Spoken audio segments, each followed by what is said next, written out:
دو دلوں کی داستان قسط نمبر 7۔ پھر آخر میں تنگ آ کر تم سے خود بات کرنے کی کوشش کرے گی، اور جب تو اس سے سیدھے منہ بات نہیں کرے گا تب ہو سکتا ہے تمہیں تھپڑ مار کر یا تمہارا گریبان پکڑ کر تمہیں اپنی طرف متوجہ کرے اور کہے کہ وہ یہ سب برداشت نہیں کر پا رہی۔ ہو سکتا ہے آئی لو یو بھی بول دے۔ تو پھر سمجھ جانا لڑکی پھنس گئی، مطلب مان گئی۔ وہ اس کی گوری پر جملہ درست کرتے بولا، ویسے بلاول مجھے تم سے اس قدر عقل مندی بھری باتیں سننے کی امید نہیں تھی۔ آج تک تجھے میں بچہ ہی سمجھتا رہا جو آج بھی اپنی ناک قمیص کی آستین سے صاف کرتا ہے، لیکن یار تو بہت عقل مند نکلا۔ I am proud of you. من اس کا کندھا تھپتھپاتے بولا، جبکہ خود کو آستین سے ناک صاف کرتے تصور کر کے اس نے جرجری لی۔ یخ تو من کتنا گندا ہے تو، بلاول نے کہا تو سعد زور سے ہنس دیا۔ تو کیوں 1 فٹ کے دانت نکال رہا ہے؟ من سلگتے بولا۔ یار بلاول شیر بن گیا۔ یخ تو من کتنا گندا ہے تو، سعد نے کہا تو بلاول بھی ہنس دیا۔ تھوڑی دیر بعد ان کو گھورتے ہوئے من بھی ہنس دیا۔ وہ تینوں جگری دوست تھے، ہر الٹے سیدھے کام وہ ایسے ہی کیا کرتے تھے۔ اب پورے ریسٹورانٹ میں ان کے ٹیبل پر وہ شور تھا کہ اللہ کی پناہ، کیونکہ وہ دونوں سارا بل من کے سر ڈال کر وہاں سے بھاگ گئے تھے۔ اسے کالج میں پڑھاتے 1 مہینہ ہو گیا تھا، جہاں سب اسٹوڈنٹ اس سے خوش تھے، وہیں صفا کو اس پہ بہت غصہ تھا، کیونکہ پڑھائی کے معاملے میں وہ بہت اسٹرکٹ تھا اور صفا ہمیشہ پڑھائی میں ڈنڈی مارتی تھی۔ ساری اسائنمنٹ وہ مروہ سے بناتی تھی، لیکن جب ماہر نے اس کو اپنی اسائنمنٹ کلاس کو سمجھانے کو کہا تو اس کے ہوش اڑ گئے تھے۔ اس نے تو ایک نظر اسائنمنٹ کو دیکھنا بھی گوارا نہیں کیا تھا کہ کلاس کو سمجھاتی۔ بس پھر ماہر نے پوری کلاس کے سامنے اس کی کلاس لی تھی، تب سے اسے ماہر سے بیر ہو گیا تھا۔ وہ اب نہ تو کوئی شرارت کرتی تھی اس کی کلاس میں، نہ کوئی بات کرتی تھی، اور ماہر کو یہی چیز ڈسٹرب کر رہی تھی۔ صفا کلاسز ختم ہونے کے بعد مجھ سے آفس میں ملے۔ وہ کلاس کے آخر میں اس سے بولا تو وہ یس سر کرتی پھر کتاب پڑھنے لگی۔ وہ ایک نظر اس پر ڈالتا اپنے آفس میں چلا گیا۔ ساری کلاسز لینے کے بعد وہ اس کے آفس کے باہر کھڑی تھی۔ ناک کرنے پر وہ الرٹ ہوا۔ وہ کب سے اس کا ویٹ کر رہا تھا۔ آ جائیں اجازت ملتے وہ اندر آئی۔ آپ نے بلایا تھا سر؟ جی بیٹھیں آپ، وہ کرسی کی طرف اشارہ کرتے بولا۔ وہ بیٹھنا تو نہیں چاہتی تھی، لیکن استاد تھا تو بم شکل ہی سہی وہ بیٹھ گئی۔ کیسی ہیں آپ؟ وہ کچھ توقف کے بعد بولا۔ آپ نے میری طبیعت پوچھنے کے لیے مجھے بلایا تھا کیا؟ جی طبیعت پوچھنے کے لیے بلایا تھا۔ کیا بات ہے آپ آج کل بہت چپ چاپ رہتی ہیں اور کوئی بات بھی نہیں کرتی کلاس میں، نہ پہلے کی طرح کوئی شرارت کرتی ہیں؟ کلاس میں 1-2 اسٹوڈنٹس ایسے ہونے چاہیے جو کلاس کو فریش رکھے۔ وہ جانتا تھا کہ وہ ایسی کیوں ہو گئی ہے، لیکن اسے اس کی خاموشی بالکل بھی اچھی نہیں لگ رہی تھی، تو اس لیے ایسی بات کر دی تھی۔ شاید آپ کو میرا بولنا اور شرارت کرنا اچھا نہیں لگتا تھا، وہ رکائی سے بولی۔ وہ اس کے منہ بنانے پر مسکرایا۔ صفا دیکھو میں یہ نہیں کہتا کہ بات کرنا ہی چھوڑ دو، کلاس میں تم شرارتی ہونے میں اور بدتمیز ہونے میں فرق ہوتا ہے، اور آپ شرارتی ہیں اور آپ کی شرارتیں میں بہت مس کر رہا ہوں، بلکہ میں تو کیا پوری کلاس مس کر رہی ہے۔ اگر تمہیں کوئی بات بری لگی ہے میری تو میں معذرت کرتا ہوں۔ وہ ڈائریکٹ آپ سے تم پر آ گیا تھا، جو صفا جیسی لڑکی نے بالکل بھی نوٹ نہیں کیا تھا۔ ایک شرط پر آپ کو معافی ملے گی، وہ بولی تو ماہر اس کے اس شاہانہ انداز پر حیران ہوا۔ وہ اپنے ٹیچر سے شرط لگا رہی تھی، خیر وہ بھی تو یہی چاہتا تھا کہ وہ پہلے جیسی ہو جائے، تو مان گیا۔ جی کیا شرط ہے؟ میری شرط یہ ہے کہ آپ اس اسائنمنٹ میں مجھے فل مارکس دیں گے اور مروہ اور آپی کو مجھ سے 1 نمبر کم دیں گے۔ بولے منظور ہے؟ صفا ایسے کیسے ہو سکتا ہے؟ مانا کہ چوری کی ہوئی مانا کہ چوری کی ہی صحیح، تمہاری اسائنمنٹ اچھی تھی اور مروہ زارا کی بھی بہت اچھی تھی، ان کا جو حق بنتا ہے وہ تو انہیں ملنا چاہیے نا۔ وہ اسے سمجھاتے بولا کیونکہ مروہ اور زارا کی اسائنمنٹ بہت اچھی تھی اور اس نے مارک لسٹ بھی بنا لی تھی۔ اب صفا کی شرط وہ تھوڑا پریشان ہو گیا تھا۔ ٹھیک ہے، آپ کی مرضی سر، مجھے مارکس نہیں دینے تو نہ دیں، پھر میں جیسی بھی رہوں کلاس میں، میری مرضی۔ وہ اسے استادنی پتہ نہیں کیا سمجھ رہی تھی۔ اف صفا، تم بھی نا۔ اچھا ایک کام ہو سکتا ہے۔ کیا کام ہو سکتا ہے؟ میں آپ کو ان دونوں سے 1 نمبر زیادہ دے دوں گا کیونکہ میں نے آپ کی مارکس اس لیے کاٹے کہ تم نے اسائنمنٹ خود نہیں بنائی تھی، اس لیے میں 1 نمبر بڑھا دوں گا، لیکن ان کے نمبرز نہیں کاٹ سکتا۔ بولو منظور ہے؟ صفا کو اور کیا چاہیے تھا، اس کے نمبر بڑھ رہے تھے تو جھٹ سے مان گئی۔ دن ہو گیا، اب آپ مجھے ان سے 1 نمبر زیادہ دیں گے؟ اوکے سر، اللہ حافظ، کل ملاقات ہوگی۔ وہ خوش ہوتے جھٹ سے کھڑی ہوتی، اپنا بیگ لیتی، یہ جا وہ جا، آخر اس کے نمبر بڑھ گئے تھے، وہ خوش کیوں نہ ہوتی، جبکہ وہ پیچھے سے ارے ہی کرتا رہ گیا۔ اس کی سپیڈ دیکھ کر وہ ہنس دیا، پاگل۔ بھائی آ جاؤں اندر؟ آ جاؤ زارا۔ وہ آفس کا کوئی کام کر رہا تھا جب زارا ناک کرتی اندر آئی۔ آنکھیں سوجی ہوئی تھیں اور چہرہ بھی سرخ ہو رہا تھا۔ وہ اسے دیکھ کر پریشان ہو گیا تھا۔ زارا بچے کیا ہوا، طبیعت تو ٹھیک ہے نا؟ وہ فکر مندی سے بولا، جبکہ زارا بنا کچھ بولے آ کر اس کے ساتھ بیٹھ گئی اور اپنا سر اس کے کندھے پر رکھ کر آنکھیں موند گئی۔ زارا تمہیں تو بہت تیز بخار ہو رہا ہے میری جان، مجھے بتایا کیوں نہیں؟ چلو ڈاکٹر کے پاس چلتے ہیں۔ اس نے اس کا ماتھا چھوا تو وہ بخار میں تپ رہی تھی۔ نہیں مصدق بھائی، مجھے کہیں نہیں جانا اور بخار خود ہی اتر جائے گا، مجھے نہیں جانا کسی ڈاکٹر کے پاس۔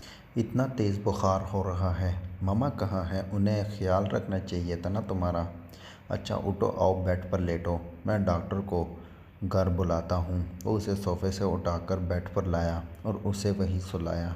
وہ جب بھی بیمار ہوتی تھی اسی طرح مصدق کے پاس آ جاتی تھی، یہ اس کی بچپن کی عادت تھی۔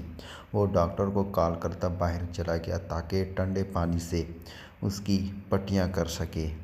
مصدق کچن میں کیا کر رہے ہو؟ فاطمہ بیگم کچن میں آئی تو وہ فریج سے برف نکال رہا تھا۔ ماما زارا کو اتنا تیز بخار ہے، آپ کو پتہ بھی نہیں ہے؟ آپ کو پتہ بھی نہیں؟ میرے کمرے میں ہے، ڈاکٹر کو کال کی ہے میں نے، اور آپ پلیز سوپ بنوا دیں، تب تک میں اس کو پٹیاں کر دوں۔ یا اللہ، اس لڑکی نے تو مجھے بتایا ہی نہیں۔ جاؤ تم، میں بناتی ہوں سوپ، ڈاکٹر کے آنے تک پلا دوں گی۔ اگر کوئی دوا یا انجیکشن لگائی تو خالی پیٹ نہ ہو۔ وہ بھی پریشان ہو گئی تھی۔ جی ماما، ذرا جلدی۔ وہ کپڑا اور برف والا پانی لیے کمرے میں آیا جہاں وہ بے سدھ پڑی تھی۔ زارا میرا بیٹا، سیدھی ہو کر لیٹو، بھائی پٹیاں کریں گے ٹھنڈے پانی سے، ابھی بخار اتر جائے گا۔ وہ اس کو سیدھا لٹاتا اس کو ٹھنڈے پانی کی پٹیاں کرنے لگا۔ آدھے گھنٹے تک ڈاکٹر بھی آ گیا تھا۔ پریشانی کی کوئی بات نہیں ہے، بس سٹریس کی وجہ سے بخار ہو گیا ہے، ڈاکٹر اسے چیک کرتے بولا۔ میں کچھ دوائیاں لکھ کر دے رہا ہوں، وہ باقاعدگی سے دیں، انشاءاللہ ٹھیک ہو جائے گی۔ بہت شکریہ ڈاکٹر۔ ویلکم مصدق، اگر ضرورت پڑے تو مجھے کال کر دیجیے گا۔ جی ضرور۔ ڈاکٹر کے جانے کے بعد وہ اس کے سرانے بیٹھا اور اس کے بالوں میں انگلیاں چلانے لگا۔ آخر زارا کو کیا سٹریس ہو سکتا ہے؟ وہ ڈاکٹر کی بات سن کر پریشان ہو گیا تھا۔ وہ آج بہت دنوں بعد شاپنگ کے لیے آئی تھی۔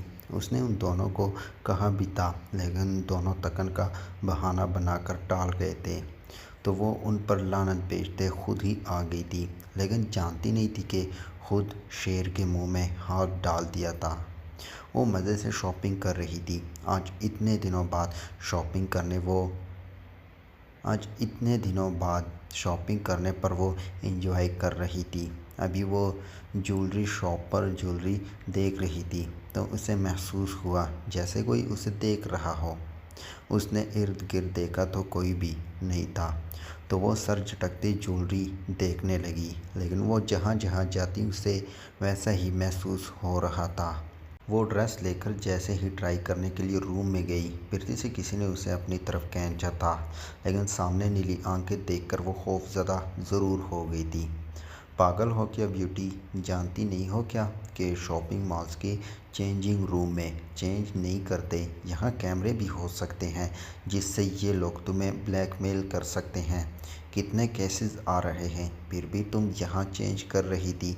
وہ غصہ ہوا تھا، وہ بھی آج شاپنگ کرنے آیا تھا۔ جب اسے شاپنگ کرتے ہوئے دیکھا، آج کا دن تو اس کا بہت خوشگوار بن گیا تھا، لیکن جب اسے چینجنگ روم میں جاتے دیکھا تو فوراً اس کی طرف آتے اسے چینج کرنے سے منع کیا تھا۔ وہ تو اس اچانک آفات پر بکھلا گئی تھی۔ تم یہاں کیسے آئے؟ تم تو میرا پیچھا کر رہے ہو نا؟ وہ اس سے دور ہوتے بولی۔ میں نے تم سے کہا تھا نا کہ میری نظر ہر وقت تم پر ہی رہتی ہے، چلو میرے ساتھ۔ وہ اس کا ہاتھ پکڑتے اسے اپنے ساتھ باہر لایا، جبکہ اس کے شاپنگ بیگز مجاہد نے اٹھائے اور جا کر اس کی گاڑی میں رکھ دیے۔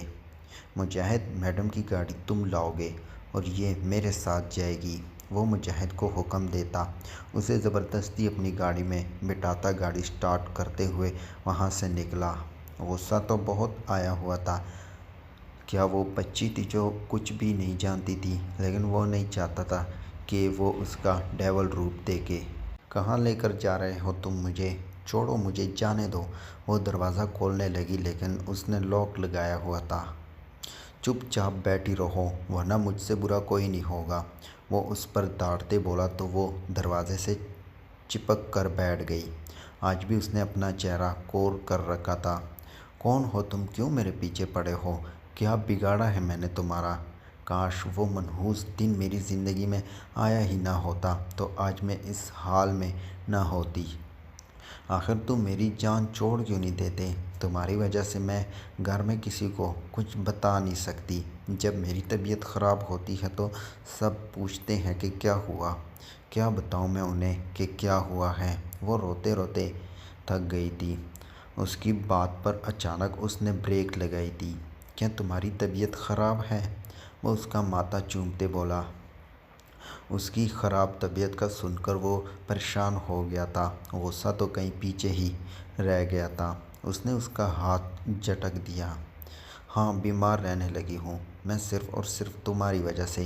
رات کو بھی ڈر لگتا ہے کہ کہیں تم پھر سے نہ آ جاؤ۔ میری ساری روٹین خراب ہو گئی ہے صرف اور صرف تمہاری وجہ سے۔ Okay, relax. اس کے ہاتھ جھٹکنے پر اسے برا تو لگا تھا، لیکن فی الحال وہ اسے دیکھ رہا تھا جو ایک بار پھر سرخ ہو گئی تھی، شاید پھر بخار ہو رہا تھا اسے۔ ہم ڈاکٹر کے پاس جا رہے ہیں ابھی، وہ اسے آنکھیں موندتے دیکھ کر بولا۔ مجھے کہیں نہیں جانا تمہارے ساتھ، کہیں بھی تم، خدا کے لیے مجھے گھر جانے دو پلیز، وہ اس کے سامنے ہاتھ جوڑتے بولی۔ تو اس نے اس کے دونوں ہاتھ پکڑ کر آنکھوں سے لگائے تھے۔ آئندہ میرے سامنے ہاتھ نہ جوڑنا بیوٹی، اور میری بات غور سے سنو۔ گھر جا کر تم فوراً میڈیسن لو گی اور ریسٹ کرو گی، اور میں رات کو آؤں گا تم سے ملنے۔ مجاہد کے پاس ہے تمہاری گاڑی، پیچھے ہے وہ، آؤ باہر۔ وہ اسے لیتا پچھلی گاڑی کی طرف آیا جہاں مجاہد باہر ہاتھ باندھے کھڑا تھا۔ ان دونوں کو دیکھتا وہاں سے ہٹ گیا۔ ایم کے نے فرنٹ ڈور کھول کر اسے ڈرائیونگ سیٹ پر بٹھایا۔ ڈرائیو کیئرفلی، تمہاری طبیعت مجھے ٹھیک نہیں لگ رہی، گھر پہنچ جاؤ تو کال کروں گا، اوکے؟ وہ اس کا سر چومتے ہوئے پیچھے ہٹ گیا، جبکہ وہ اس کی جرأت پر حیران ہو گئی تھی جو اس کو اتنے حق سے چھو رہا تھا، لیکن اس میں اب مزید اس کے ساتھ بحث کرنے کی ہمت نہیں تھی۔ وہ جاننا چاہتی تھی اس کے پاس اس کا نمبر کہاں سے آیا، لیکن جو شخص اس کے کمرے تک آ سکتا تھا اس کے لیے نمبر حاصل کرنا کون سا مشکل تھا۔ وہ کہنا چاہتی تھی کہ تم میرا پیچھا چھوڑ دو، میں ٹھیک ہو جاؤں گی، لیکن کہہ نہ سکی۔ اس کے ہٹتے ہی وہ گاڑی فل سپیڈ سے دوڑاتی وہاں سے نکل گئی۔ پیچھے وہ فکرمندی سے اس کے دور جاتی گاڑی کو دیکھ رہا تھا۔ کہاں جا رہے ہو ظہیر؟ ابھی تو واپس آئے تھے بیٹا۔ ماما ایک کیس آیا ہے تو ایمرجنسی میں جانا پڑ رہا ہے۔ ابھی واپس آیا تھا وہ کہ پھر سے اسے وردی میں دیکھتے صفیہ نے پوچھا۔ نہ جانے تمہارے بابا کو بھی کیا جنون پڑا تھا تمہیں یہ نوکری کروانے کا۔ میں پوچھتی ہوں کیا رکھا ہے اس نوکری میں؟ نہ دن کا پتہ نہ رات کا، اور 24 گھنٹے کی خواری وہ الگ۔ ایک ہی بیٹا ہے، اس کا چہرہ دیکھنے کے لیے ترس ہی جاتے ہیں ہم تو۔ زاہد صاحب کو نیچے آتا دیکھا تو وہ منہ موڑ کر واپس کچن میں چلی گئی۔ ان کی ناراضگی کا یہ اظہار تھا۔ زاہد صاحب بھی ان کی حرکت پر مسکرا دیے تھے۔ ظہیر ان کے پیچھے ہی کچن میں چلا گیا۔ ماما، میری پیاری ماما، ایسے تو نہ کریں، آپ کی دعاؤں کی بہت ضرورت ہوتی ہے مجھے، اور اب آپ یوں ناراض ہو رہی ہیں۔ وہ پیچھے سے ان کے گلے میں باہیں ڈالتا بولا۔ میری دعائیں تو ہمیشہ میرے بچوں کے ساتھ ہوتی ہیں، لیکن ظہیر بیٹا مجھے یہ نوکری نہیں پسند۔ میری جان کا الگ خطرہ ہوتا ہے اور انسان بے سکون ہی رہتا ہے، نہ کھانے پینے کا ہوش، نہ کسی اور بات کا خیال۔ ماما، یہ نوکری صرف بابا کی مرضی پر نہیں کی تھی میں نے، بلکہ میں خود یہ جاب کرنا چاہتا تھا، اور ہماری وجہ سے ہی لوگ محفوظ رہتے ہیں۔ آپ لوگ گھروں میں سکون سے سو سکتی ہیں۔ کتنے لوگوں کی حفاظت کرتے ہیں ہم، اور یقین جانیں ماما، لوگوں کی مدد کر کے جو سکون ملتا ہے نا، وہ اور کہیں بھی نہیں مل سکتا۔ آپ پریشان نہ ہوا کریں، یہ جان اس رب کی امانت ہے، وہ جب چاہے اپنے پاس بلا لے۔ اگر آپ مجھے 7 کمروں میں بھی چھپا کر رکھ لیں نا، تو اگر موت آنی ہوئی تو وہاں بھی آ جائے گی، نہ آپ روک سکتی ہیں نہ میں۔ تو ایسی باتیں نہ سوچا کریں۔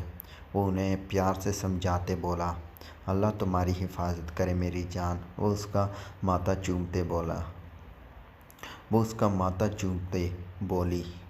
اللہ حافظ، خدا حافظ۔ وہ چلا گیا تو وہ چائے لیتی باہر آئی۔ بابا، ماما آپ سے ناراض ہیں تو کیسے منائیں گے آپ انہیں؟ ایزل نے کہا تو لمس جھٹ سے بولی۔ ارے آپ نے دیکھا نہیں ماما کا موڈ کتنا آف ہے؟ آپ سمجھ جائیں نا، آج بابا پھر گیسٹ روم میں سوئیں گے۔ تو میری جان آپ لوگ میری مدد کر دو نا ماما کو منانے میں، الٹا مجھے گیسٹ روم میں بھیجنے کی پلاننگ کرنے میں لگی ہو تم دونوں۔ زاہد صاحب منہ بناتے بولے تو وہ دونوں ان کو دیکھ کر ہنس دیے۔